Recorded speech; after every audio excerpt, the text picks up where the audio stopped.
Yeah, things are just a bit of a struggle. Are they? Yeah. Because Welcome to a history podcast. I'm Lauren. I'm the host. This is my show. And today we're going to be talking about Pasiphaë. This is a Greek myth, the Greek myth of the Minotaur. And we're going to talk about the history that surrounds these Greek myths as well. Otherwise, it would be a mythology podcast and I'd have to change the name of the show. Actually, I think I would, even if I did a full episode on something that wasn't history related at all, I think everything can kind of be history if one stretches the imagination far enough. And my podcast here is it's here to push on our contemporary understandings of things like the concept of history. And today we're doing Greek mythology, which I'm so excited about. I love Greek mythology. So shall we jump into it? Is everyone ready? Okay. So I will start by describing the setting. So this myth takes place in Crete. Crete is this little island below Greece, above Egypt, and we're in the Bronze Age. So it's 3,100 to 2000-ish BC. Like, that's where this story takes place. That's the beginning of the Bronze Age. I believe the Bronze Age goes until 1000 BC. I can't know everything. I'm one woman, and my researcher, sometimes she doesn't include everything on my slides. She kind of sucks, my researcher. So I do miss things sometimes. And if you feel like I've missed something and you want to inform me, go ahead. I love learning. That's my podcast is here to push our understanding of history, and so I can learn. This myth takes place in Crete, in ancient Greece. It was kind of a kingdom of its own, although obviously it was a part of ancient Greece. It was kind of their own little civilization. The people there were called Minoans. And imagine like beautiful sand-colored temples and colosseums, and they had beautiful like paintings on walls, stunning sandal flicks, like the Odyssey. Have you heard of the Odyssey? Imagine the Odyssey. For this one, I'm going to pass it off for Christopher Nolan to do the world building of what ancient Greece looks like. I think we're all there. The women actually wore these really cool outfits but their boobs were out, and I think that's awesome. And men wore skirts or little diapers. Honestly, it was the height of fashion. I think we should go back to it. And the people of Crete, archaeologists have decided, worshipped women. It was a pretty feminist forward society, but unfortunately, because of the misogyny that followed this time period, a lot of the myths and stories of these great women have been removed. But you cannot destroy archaeology. And there are so many paintings and vases and fragments of the society loving women. Huge women representation in the rubble of Crete. If you're looking for women's representation, look no further than the rubble of Crete. We haven't translated the language the Minoans used.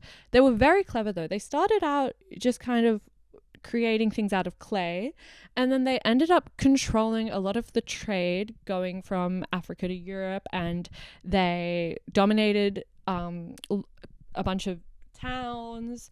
They were very wealthy. The leaders were very politically aware and competent. It was a very successful and wealthy society, politically sound, and really stunning. A great place to holiday. Do you think I've set the scene well? Do you think we're there? Also, women wore pants. Think about that for a second. Now I'm going to walk through the players of the myth. So the King Minos, who that is like where the people of Crete got their name, Minoans. He is mythologically the son of Zeus and Europa. And their union, Zeus and Europa's, happened because Zeus turned into a beautiful, gorgeous, sexy, hot bull, and Europa hopped upon him and he galloped her to the island of Crete, where she had 3 boys, including King Minos and his brothers. And we have Pasiphaë, who is the daughter of Helios, the sun god, which also means that she is the sister of Circe. And Circe is one of my favorite, she might be my favorite woman in Greek mythology. I'm obsessed with Circe. So this is a huge pull that this story got Circe's sister, Pasiphaë.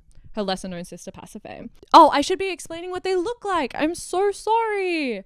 We're going to go back. King Minos is so hot. He should be played by Oscar Isaac. Incredible body. He has an incredible head of grey hair with a gorgeous beard, a strong nose. I'm barking. Pasiphaë is very, well, she's a woman.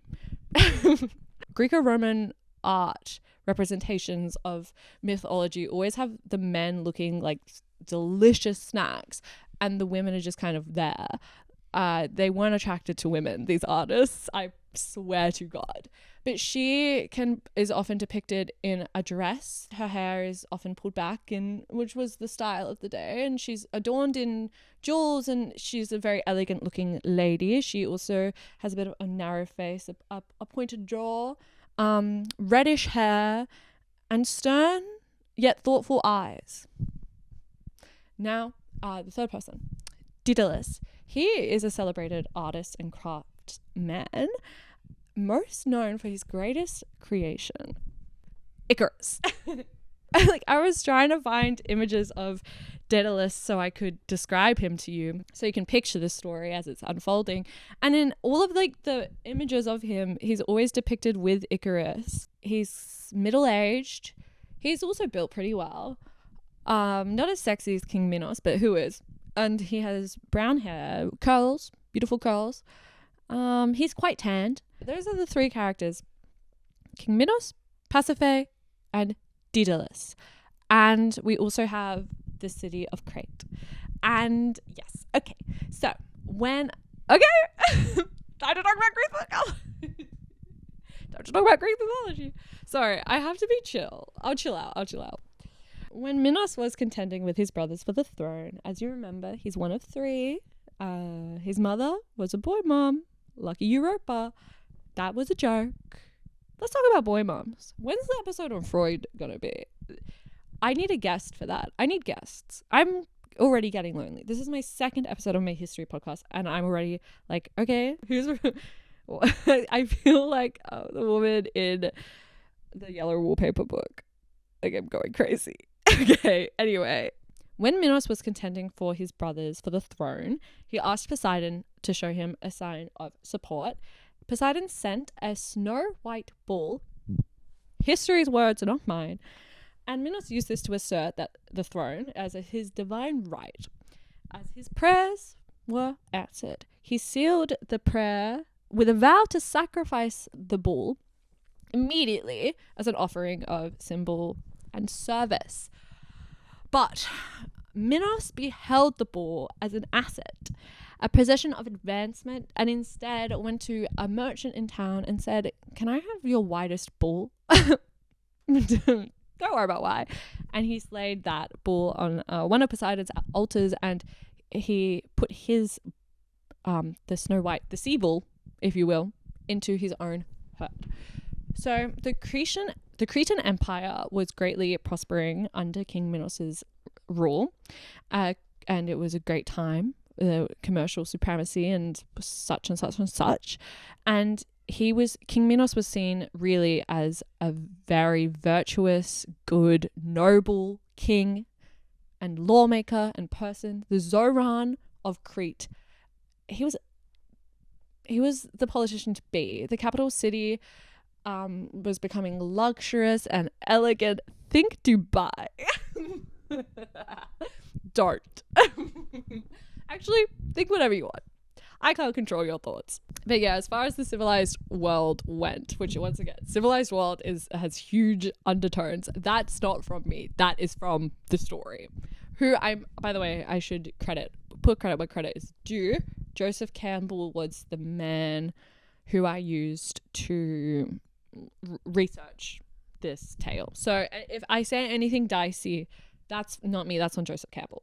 King Minos was booked and busy building skyscrapers in Crete. And whilst he was busy with this important war, he was also warring, of course, and he was protecting the trade routes, of course. I don't know what a king does. This isn't a podcast about kings. This is a podcast about history. And my researcher leaves things out. At home, Pasiphaë became inspired by Poseidon with an ungovernable, ravenous passion for the bull. Thoughts on? No, I'm not going to use the word.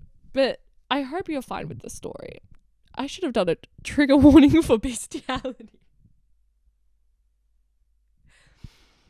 It's not me. I'm just telling.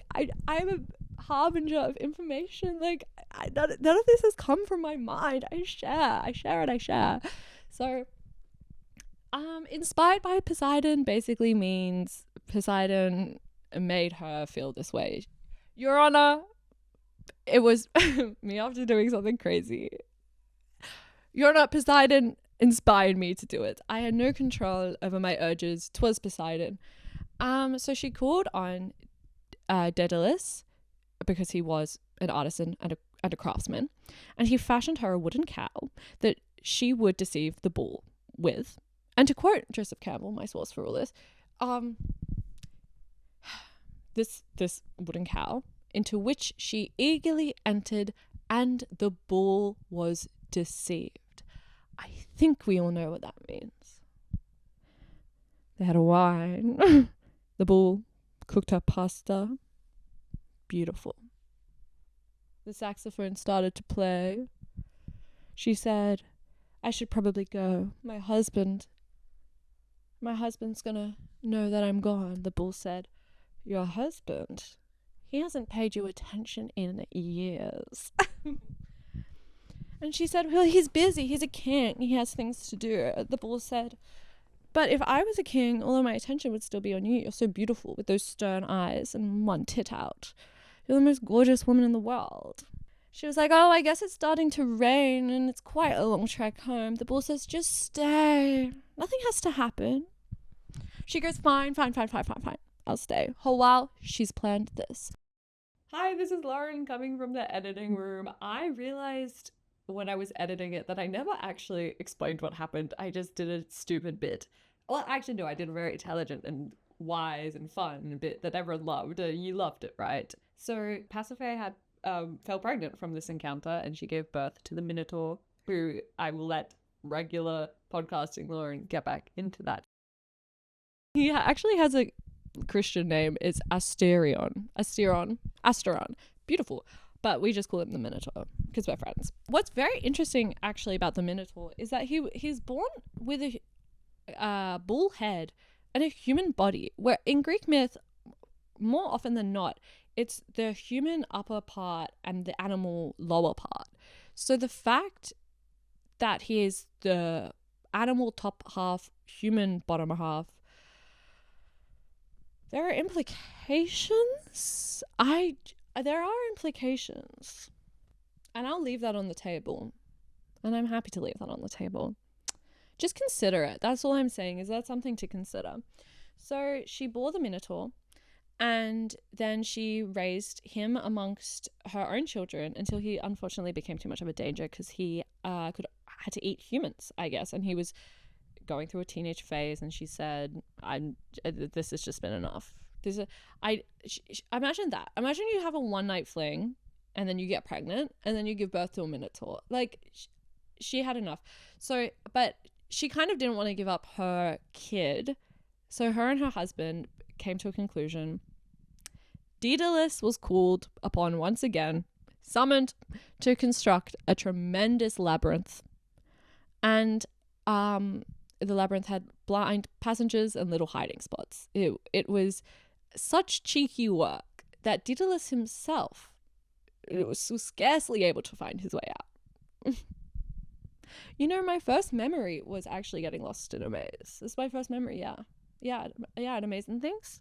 Should we just jump right into that, or do you want me to continue? Which one would you rather? Fine, I'll continue. So there the Minotaur was settled, and he fed on groups of living youths and maidens carried as tribute from conquered nations within the Cretan domain. I think it was something like he needed 14 people a year or something to chow down And society blamed Pasiphaë, but Minos was aware of his own guilt in this. And that is where this tale of Pasiphaë and the Minotaur and Minos is ending today. Don't ask what's happening with Daedalus and Icarus right now. Don't ask me to get into that because I will. Do you care? Do you care about any of this? Fine, I'll tell you. So, if you're curious, it doesn't matter. Skip ahead. Skip ahead. In fact, click off. In fact, don't listen. In fact, this part is just for me.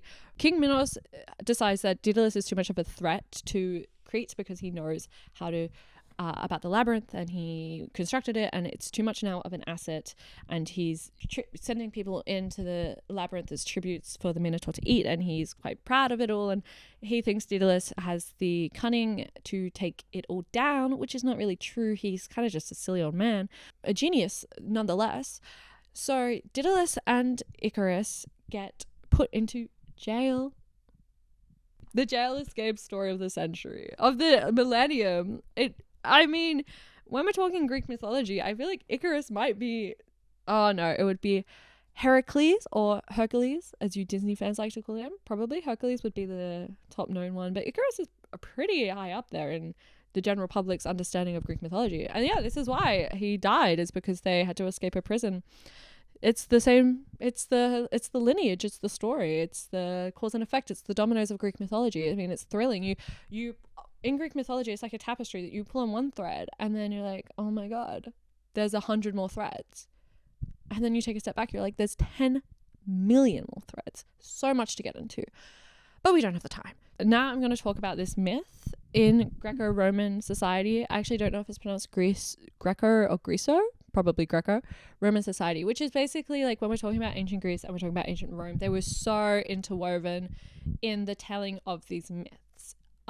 Which we'll get into like the dates, but like after the Bronze Age. So the Bronze Age ends around 1000 BCE maybe, and then I feel like that is when maybe we get the Greco-Roman society perhaps, and then definitely by the time something happens, it's something else.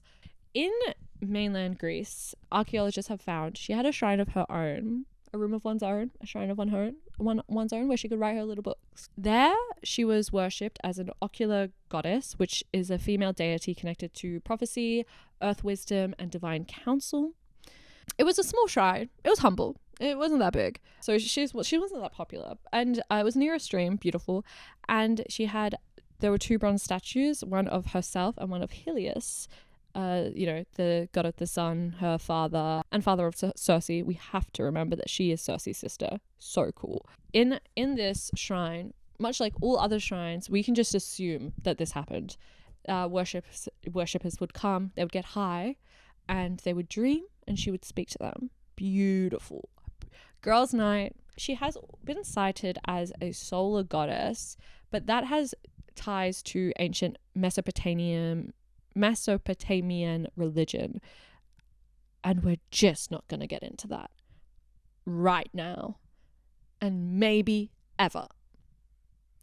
Let's leave that feels a bit before my time.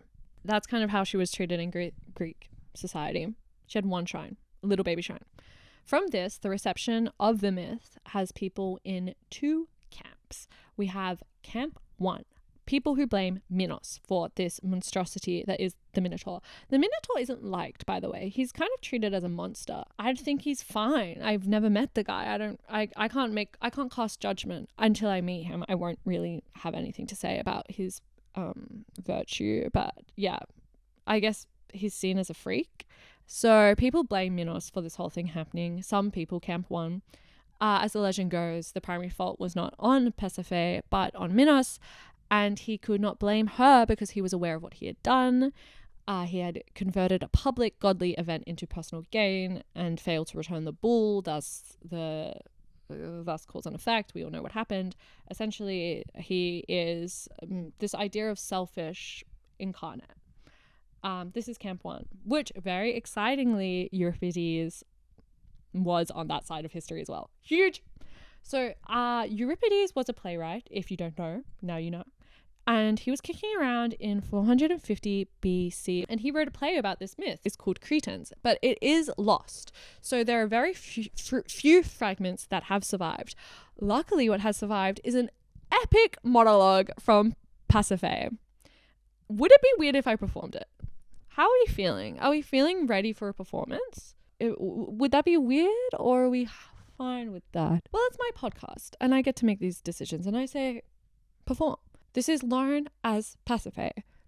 There is nothing to gain now by deceiving you. What has happened is already too well known. But consider, if I had sold the gift of Icarus, whatever that is, given my body in secret to some man, you would have every right to condemn me as a whore. But this was no act of will. I am suffering from some madness brought on by a god. It's not plausible. What could I have even seen in a bull to assault my heart with this shameful passion? Did he look too handsome in his robe? Did a sea of fire smolder in his eyes? Was it the red tint of his hair, his dark beard, his body so different from my husband's? Are these the things that drew me to lie in his bed in my cowskin? I did not imagine that my lover could give me children. What diseased my mind? Minos' god afflicted me, and Minos is more guilty in this affair than I am. He prayed to the god of the sea and swore to sacrifice that pretentious bull, and then he spared it from the slaughter. And then she turns to Minos. No wonder Poseidon sought you out, to punish you through this sick passion in my heart.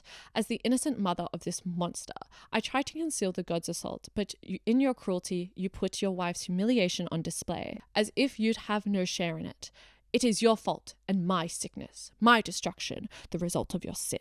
If you intended me to be killed at sea, kill me now. You are an expert in human sacrifice and acts of blood. Do you crave the taste of my flesh? Then prepare your feast, you cannibal. Though I am free from all wrongdoings, let my death pay your penance.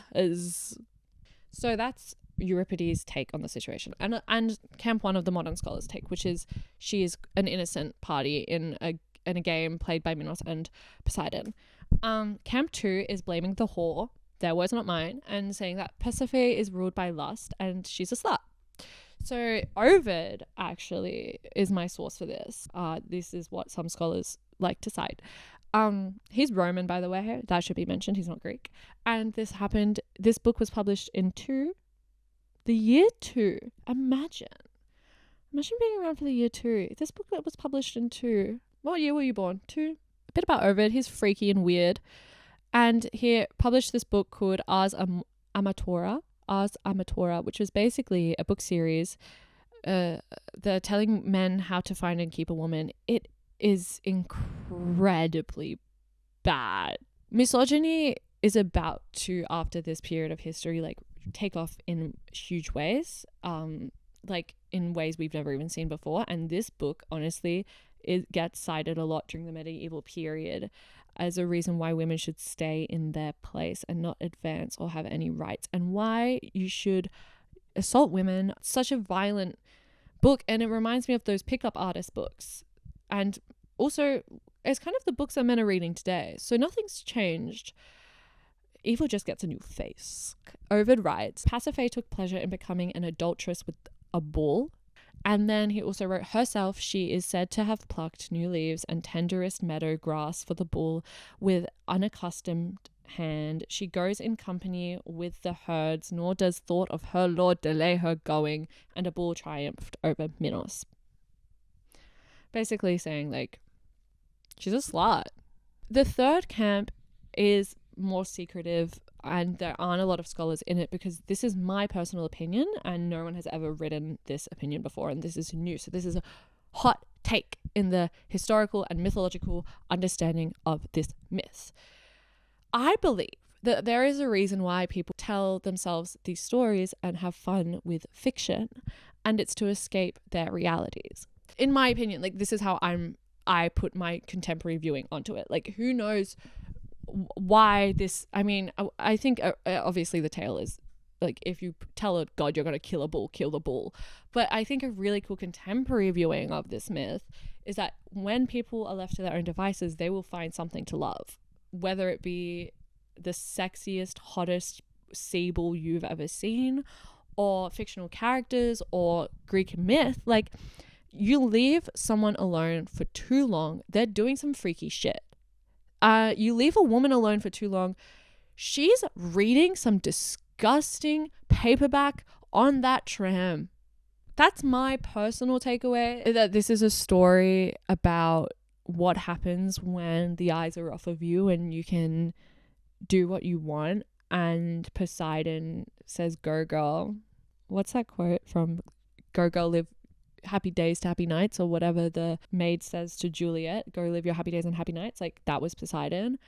I don't blame her for anything that she did. I think she's innocent. This is a grey story with a lot of grey areas, and there's nothing black and white about it. I think it's very normal. She begged and begged and begged for him to love her, and he was too busy with the trade routes. This is my impression of King Minos when he finds out about Pasiphaë and the bull. Well, there were 3 of us in this marriage, so it was a bit crowded. That's the myth and the history surrounding the myths and what's come after. I love it. I think this is such a fun one, and it's not that widely spoken about. I don't know why. I guess bestiality doesn't roll off the tongue the same way a twink soaring into the heavens does. Thanks so much for tuning in to this episode of A History Podcast. I hope you learned nothing, and I hope you have a terrible day. And why are you listening? And why are you watching? And who are you? Get out of my room. Bye bye.